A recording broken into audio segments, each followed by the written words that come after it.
I remember turning around when we were walking and there's that big black cloud coming and I thought, oh, we'll be all right. I've always wanted to be a mum. Rain.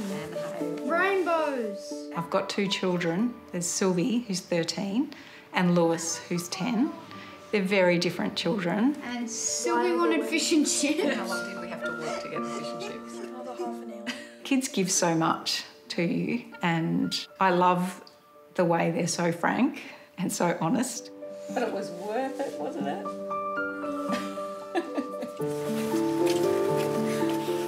If Sylvie or Lewis came home one day and said that they were trans or that they wanted to transition, I think as a parent I'd be very worried for them, how they might be treated in the world, how they're going to go at school, are they going to have trouble being discriminated against in terms of jobs.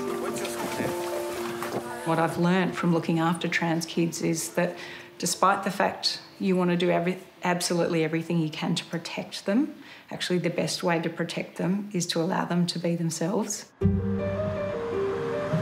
Michelle's work at the Children's Hospital has not been without controversy. It's new and it's something that some people don't understand. There have always been critics.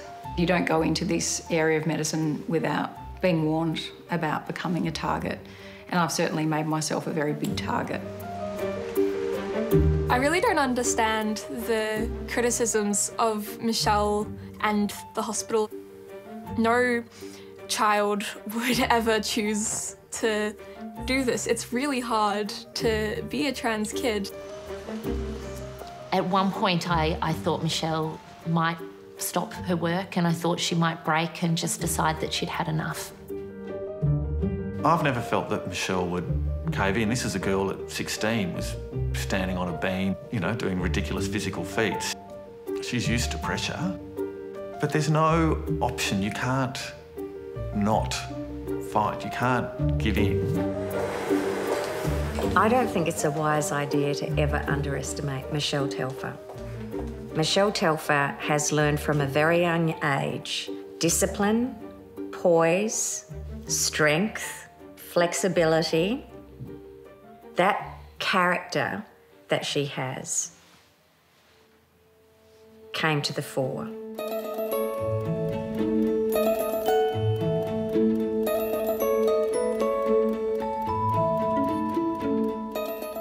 I was 5 when I started gymnastics as just a kid in the suburbs of Perth. Michelle was a bit of a surprise athlete for me. When I picked her up at first, there were numbers of other girls who I thought were much more physically talented than her. But she just kept on working hard. You could just see the determination behind her, a bit steely in a way. I just loved it. I love the physicality of it. I love the artistry of it. It never bothered me that I wasn't the best or the strongest or the quickest. Individually, I want to make it to the 1992 Olympics. That's the far goal. First up, Michelle Telfer for Perth. I just turned 16 when I went to the Auckland Commonwealth Games. Cast to handstand, to catch it, well performed. It was an extraordinary experience for her, and she won a bronze medal on the uneven bars. Nice tuck. I was 18 when I retired from gymnastics. That was at Barcelona, and then went back to school to finish year 12 that year. She had missed a lot of school, but she sat her final examinations and absolutely sailed through them. She was extraordinary. In my final years of gymnastics, I spent so much time with the sports physicians because I had a lot of injuries, and I saw the power of what they could do, and that made me want to go on to be a doctor. I was trying to decide between doing paediatrics or doing psychiatry. And then in paediatrics, I found adolescent medicine, which is that perfect combination of paediatrics and mental health. So I felt once I found adolescent medicine that I'd found the place I wanted to be. Lewis, you ready? You dressed? No. You're not on that? Oh, you are on there. I think most men would be quite threatened to be with someone who has a career like mine, but Angus has never seemed bothered by it. What do you want for breakfast? English muffin. English, all right. Can you do your lunch? I first met Angus at a 30th birthday party. I'd been hosting a concert for a friend and showing off on stage. Do you need any brekkie? Actually, I've got clinic this My main job is as a high school teacher and I conduct an ensemble at Victorian Opera. I saw him speaking in Japanese and singing opera, and I was really quite taken. She instigated everything. She said, let's go for a drink. And we got on very well. Obviously, there was a connection. Is that cooked up? Okay. Do you want that?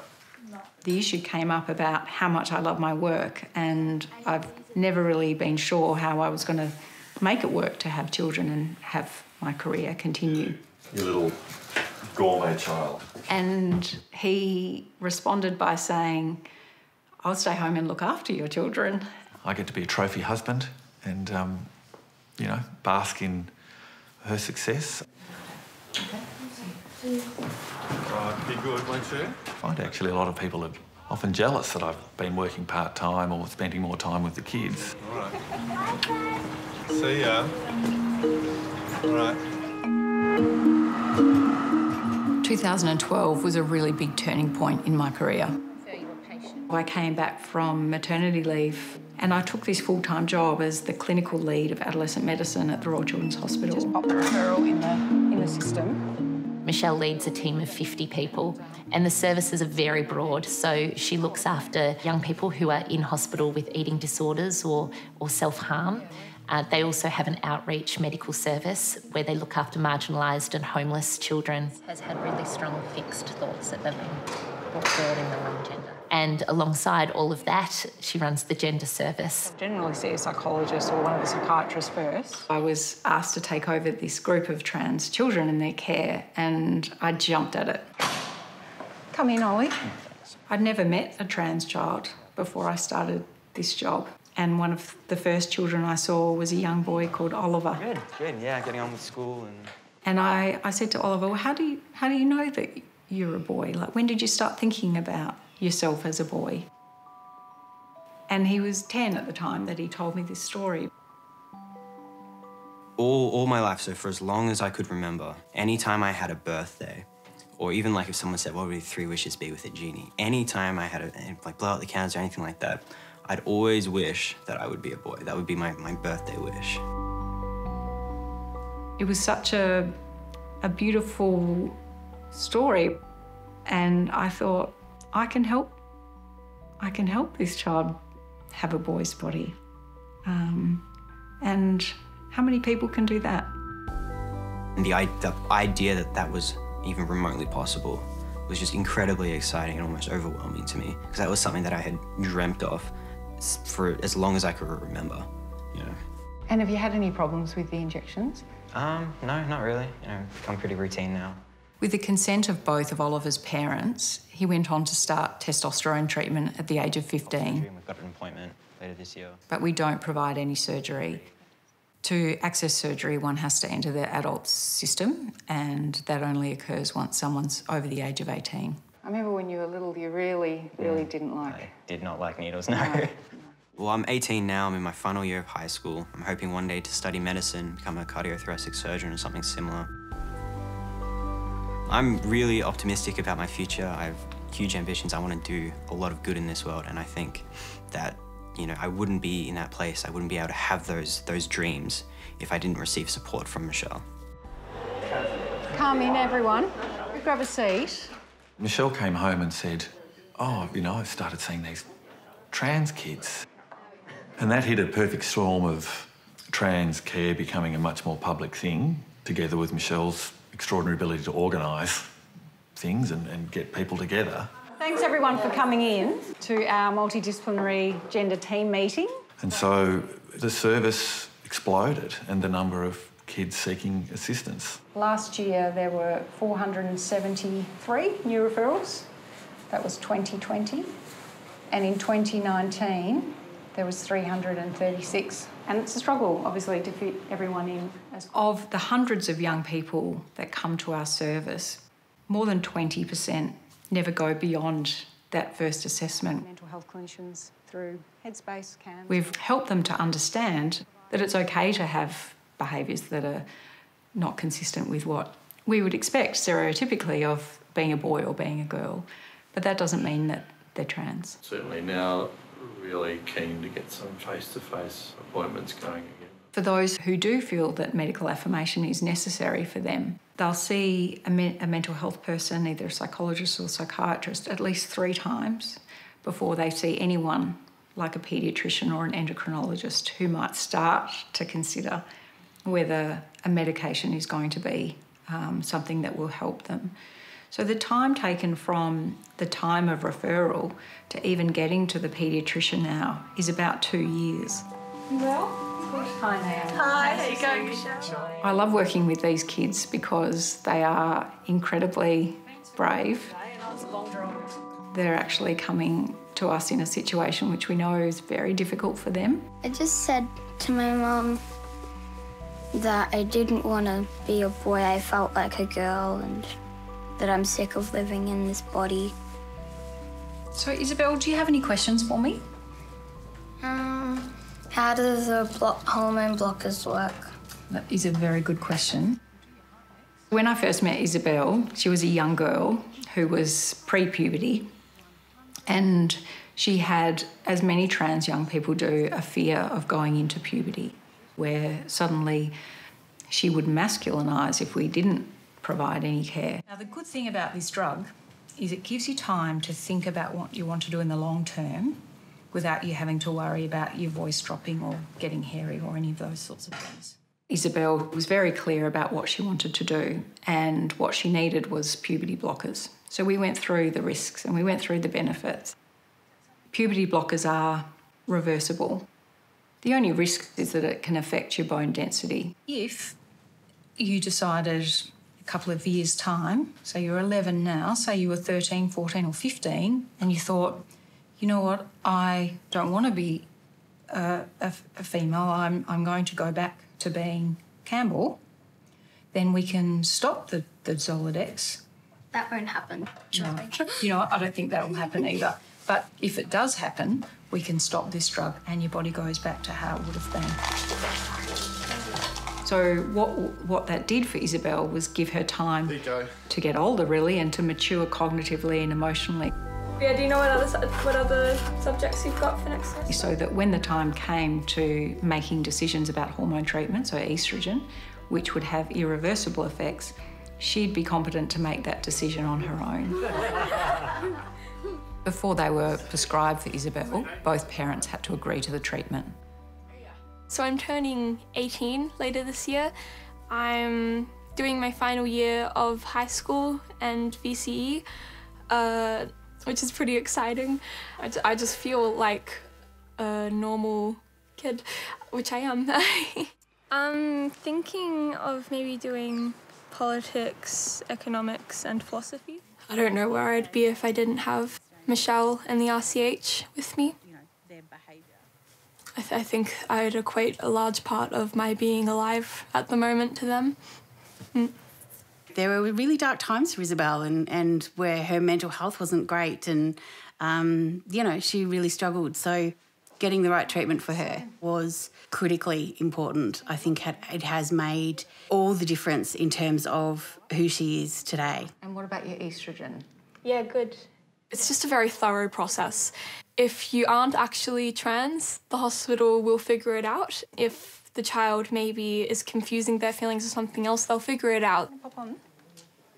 For me specifically, it felt like the hardest thing. Like I had to re-explain myself all the time, reaffirm and prove myself to everyone so often. If at any moment I thought maybe I'm not trans, I would have stopped. It's one of the scary things about going into the diagnosis of gender identity issues in young people is certainly a complex area, and that's because adolescence is a time of great change.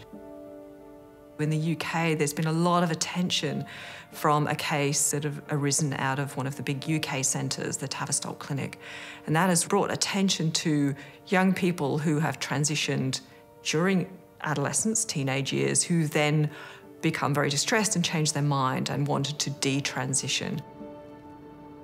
At 16, Kira was desperate to be a boy. She was given drugs to delay puberty, then male hormones. Kira believes it was a mistake. The discussions were very brief and there was no real investigation into why I had gender dysphoric feelings. I think inevitably we will see some of those cases in Australia. My concerns about the explosions in presentations is that we don't have adequate resources, and young people will go to other areas, and that may be hormonal therapies on the black market or to practitioners who do not work within that multidisciplinary framework. And young people may get wrongly diagnosed. So I absolutely support the need for units like the one run by Michelle Telfer that provide the appropriate multidisciplinary care that is accessible and that is accountable. We've had 5 young people out of more than 1,000 over the 15 years who have stopped taking estrogen or testosterone. Some have ended identifying as non-binary. One we know has detransitioned. From the research, when they look at long-term regret rates, it's actually very small, and it's somewhere in the range of 0.3 to 0.6%. So if you are to avoid providing care to everyone to try and get that regret rate down to 0, it means you're denying 99.5% of all people who come to you the benefits of treatment. I think this is an area that most doctors wouldn't want to touch because we know that it's controversial. And it's not a surprise that parts of the media have come at Michelle for it. From August 2019 to the current time, the Australian newspaper has written nearly 50 articles about me and my work. So the newspaper is inferring that clinicians like me are harming children, that it's experimental, that the care is novel, and that they're potentially mentally ill and they're not really trans. I think publicising things saying that our gender-affirming healthcare is castrating us, or saying that our very nature makes us mentally unstable and unwell, it just can make me feel a bit subhuman. One of the criticisms is that they can't provide a balanced story because I haven't engaged with them. I feel very strongly that it's certainly not in the best interests of my patients to engage with a newspaper. They certainly weren't using all the published peer-reviewed evidence to balance out their articles. I felt that they were never going to give me a fair hearing. But the Australia's coverage is shamelessly one-eyed, and so are many of the experts it relies on, like John Whitehall. Castrating children is the phrase used by paediatrics professor John Whitehall to describe unscientific experimentation on youth in the name of transgenderism. John Whitehall is former deputy president of Fred Nile's Christian Democratic Party. In 2017, he told 60 Minutes, "Well, you all got to believe that there's no such thing as a boy or a girl, that we're all somewhere in between." Now, I don't believe that. Hello, Minister. How are you? Very well. The commentators that the Australian chose to highlight in its campaign did not bring any credibility in this specialist field of paediatrics. I thought it was ill-advised and it needed to stop. In terms of numbers, Michelle and the whole gender unit, the children's, not just Australia's leading centre for this important work, but recognised globally, developing the models of care, testing that, putting it out to peer review, being lauded by the Lancet. So last year was 40% up on last time. I think if anything has come out of the media coverage, it has highlighted the need for more debate, for more informed debate in this area, and for the community as a whole to consider what the appropriate checks and balances are, and to make sure that as a community we feel happy with that. However, when the media targets individuals such as Michelle Telfer, who by all standards are running the appropriate and a highly recognised service, I think that is extremely concerning. The hospital's been very busy, hasn't it? It's every day, just New kids coming in. I'd wake up halfway through the night and be awake for hours, and every morning I'd just suddenly have this tightness in my chest. I knew it was anxiety. I'd like to say you ignore it, but you can't. No, that's the problem. At one stage I even saw a cardiologist and I saw a psychiatrist just to try and work out ways of moving past it. What starts up again? Basketball. You're helpless to do anything about it.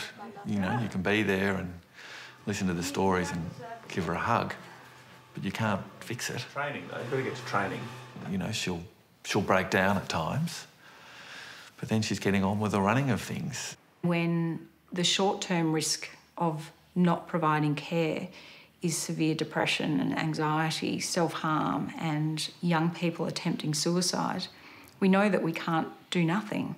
Doing nothing is actually exposing young people to the risk of harm. I was 10 when I first realised that I was transgender, and I was 15 when I came out. My parents are church ministers, and so I didn't know how my family would react. Shortly before Elliot started to come into the age of puberty, we could see that Elliot was withdrawing socially. I was receiving notes from classmates telling me that I'm better off dead, that I don't deserve love, that I'm an abomination. I didn't feel like I deserved to live anymore. We became aware of incidents of self-harm through substance abuse, alcohol, and also by cutting himself. Sorry, it's a little hard to talk about because it's such a hard time of life. And that resulted in him attempting to take his own life. I was sitting in my room and my dad came to check in on me and he said, "Are you okay?" And I said, "Dad, I just want to die. I want to end my life. I'm afraid that I'm going to kill myself today." I packed him up and took him down to our local casualty. And he was actually able to tell me about his gender dysphoria. I had this realisation that I am transgender and I can't just pretend that I'm not. And he sat there with me and he just said, "I love you." And I just cried. I couldn't contain myself. And I was able to embrace him and tell him that my love for him was unconditional. And he almost brightened straight away. And what we've seen with Elliot over the last year is this thriving young man who's been incredibly positive in terms of influencing his own community. I'm the vice captain of my school that I go to, and I'm also the junior mayor of Geelong. Most of my mental health that I have this day is because of the amount of support and respect and love that I've been given being transgender and transitioning. Elliot, hello. Hi. How are you? Yeah, It's great to see you in the flesh for the first time. I know, ever. right? It's been a while. That information that's presented in newspapers is just not consistent with our experience of journeying with Elliot to where he is today. So tell me, how was your first testosterone shot? It was a bit painful, but it was very exciting. I was very happy to have it after 2.5 years. It's been a long journey. There's been considerable psychological assessment. I've noticed that my voice has actually started to crack. And as parents, we feel like we've been consulted every step of the way. You've got a supportive family, you've got a supportive school. People who really would prefer trans kids not to be receiving gender-affirming treatment started to lobby the government and ask that there be an inquiry into the medical treatment of trans kids. But rather than an inquiry, Minister Hunt referred it on to the Royal Australasian College of Physicians for a review. There was an incredible amount of pressure on Michelle as the findings were due to be handed down. She was very concerned that the clinic might be closed and that might have a domino effect on services around the country. But when the college's report was handed down, it was incredibly validating for Michelle and her team. They actually recommended that services be expanded around the country.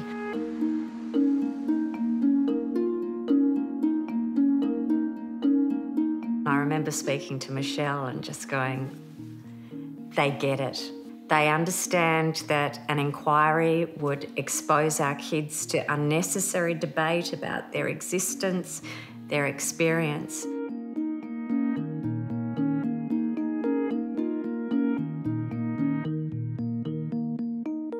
But I've got to give Greg Hunt and the federal government kudos where it's due. They withstood that pressure, they stared it down and they said, let the clinical evidence speak for itself, and use the clinical processes that the college had to review it and for it to determine the outcome. What was really concerning was even with the college's report, the Australian newspaper continued to publish articles. And I decided that I needed to actively punch back. So I took a week off from my usual work and I sat down with every single article that had been written that referenced me. There are nearly 300 mentions of me and my work. I submitted the 42-page complaint to the Australian Press Council last year. Since putting in the complaint to the Press Council, she's just felt in control now. She, having taken the fight to them a bit, she feels less of a victim. I'm waiting for an adjudication, but what's been helpful for me is actually going through that process, because really the outcome of the adjudication is somewhat irrelevant, because the process has helped me understand that I'm really comfortable with where I am and what I'm doing. How are you feeling about transitioning to adult services? I don't really wish that she'd done something a bit safer. I just know everyone, like you and Campbell, really well. I'm going to miss that. I think, you know, the gratitude she gets from these kids is extraordinary. It's not just like she did an operation and they're better. She sees these kids over years and she helps change their life. It's been important for us as well, seeing how well you've done and seeing you grow up in front of our eyes. I am absolutely optimistic about the future, and I know that what we are doing is the right thing. So it will be okay, I promise. But it is hard. Society has, for hundreds and hundreds of years, tried to ignore and dismiss trans people. But now that we're affirming them, look at what they can do.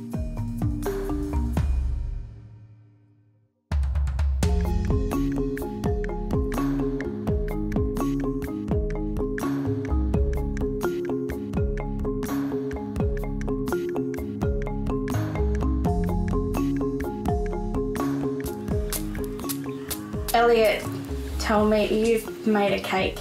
Yes. What's your cake for? Tomorrow I'll be getting my first testosterone injection. So I'm making this as a celebration for all my teachers tomorrow. Yeah. And my doctor. What do you want to celebrate with them? Me being able to be myself. It says here on the cake, finally. If you require further information or support on issues raised in this program, you may wish to contact the following services: Transcend, transcendoz.org.au, or call 0487 626 182. Beyond Blue, 1300 224 636. Lifeline 13 11 14.